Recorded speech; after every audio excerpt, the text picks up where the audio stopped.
प्रीति जैन कृष्णानगर दिल्ली से। उससे पहले पूछ रहे हैं जिनागमपंथी अरिहंत जैन बलबीर नगर दिल्ली से। नमोस्तु आचार्य भगवान। अगर कोई देव शास्त्र गुरु के विषय में अन्यथा कथन करता है, गलत कहता है, तो क्या सुनने वालों को भी पाप लगता है? और ऐसे समय में हमें क्या करना चाहिए? गुरुदेव मार्गदर्शन करें। नमोस्तु। इस तरह के प्रश्न वैसे अनेक बार किए जा चुके हैं, लेकिन फिर से आया है। यदि कोई देव शास्त्र गुरु के विषय में गलत कहे तो क्या सुनने वाले को भी पाप लगता है? आप स्वयं सोचिएगा। भगवान के विषय में अगर कोई अन्यथा कहेगा, जिन वाणी के विषय में कोई अन्यथा कहेगा, या गुरुजनों के विषय में कोई अन्यथा बोलेगा, तो उसे तो पाप लग ही रहा है।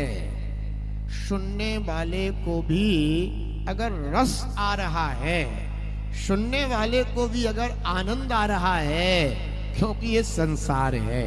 संसार में सभी प्रकार के जीव हैं। अच्छा चिंतन करने वाले भी हैं, गलत चिंतन करने वाले भी हैं। सब जीवों की अपनी अपनी होनहार होती है। जिनकी होनहार अच्छी होती है वे भगवान की पूजा करते हैं, भक्ति करते हैं, आराधना करते हैं। जिनकी होनहार खराब होती है वे भगवान को भी देखकर यही कहते हैं, ये तो पत्थर की मूर्ति है, ये मुझे क्या देगी? अरे भैया, पत्थर की मूर्ति है तो क्या हो गया?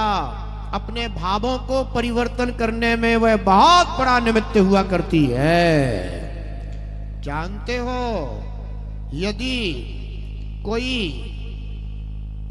चित्र देखता है, मां चित्र को देख करके ही राग भाव उत्पन्न हो जाता है, जबकि वो अजीब है, निर्जीव है चित्र, फिर भी राग भाव उत्पन्न हो जाता है। ऐसे भगवान की मूर्त को देख करके अपने अंदर वीतराग भाव उत्पन्न हो जाया करता है।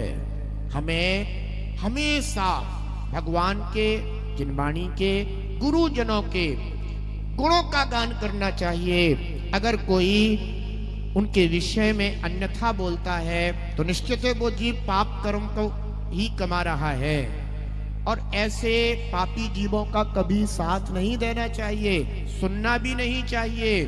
अगर आपके सुनने में भी आ जाए और आप उसको जवाब नहीं दे सकते, समर्थ नहीं है आप, शक्तिवान नहीं है आप, समझा नहीं सकते, तो दूर हट जाना चाहिए। लेकिन कभी व्यर्थ का ये कूड़ा कचरा अपने कानों में नहीं डालना चाहिए। अच्छी बातें सुनेंगे तो अच्छा चिंतन बनेगा, बुरी बातें सुनेंगे तो बुरा चिंतन बनेगा। इसलिए हमेशा अच्छा सुनिए, अच्छा बोलिए और अच्छा विचार कीजिए। ऐसा। अगला प्रश्न पूछ